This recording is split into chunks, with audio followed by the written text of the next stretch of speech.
Contract farming એક સમય ખેડૂતો માટે આશીર્વાદરૂપ હતું, પરંતુ ઉત્તર ગુજરાતના ખેડૂતો માટે આજ કોન્ટ્રાક્ટ ફાર્મિંગ ખેતી મુસીબત બની ગયું છે। કંપનીઓની મનમાનીથી ખેડૂતો ત્રાસી ગયા છે। ત્યારે શું છે ખેડૂતોની પીડા, જોઈએ આ ખાસ અહેવાલમાં।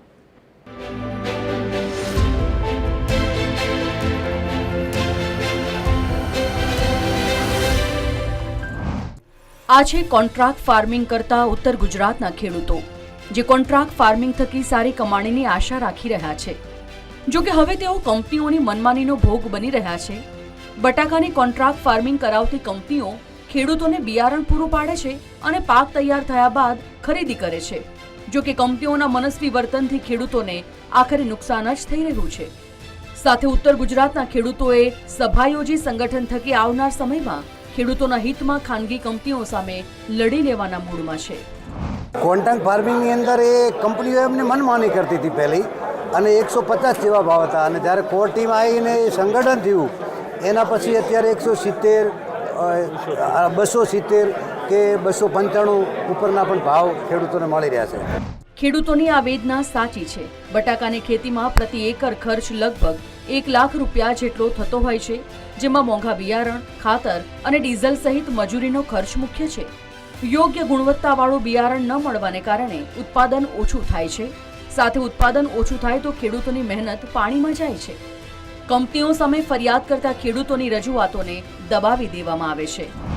બિયારણ આપવામાં ઘણી બધી કંપનીઓએ ખેડૂતોને યોગ્ય બિયારણ ના આપવાથી એમનું ઉત્પાદન મળ્યું નથી। વાયરસજન્ય રોગ અને ઉત્પાદનમાં ખરાબી અને એમની જોડે અનેક પ્રશ્નો, એનું સમાધાન હોય છે।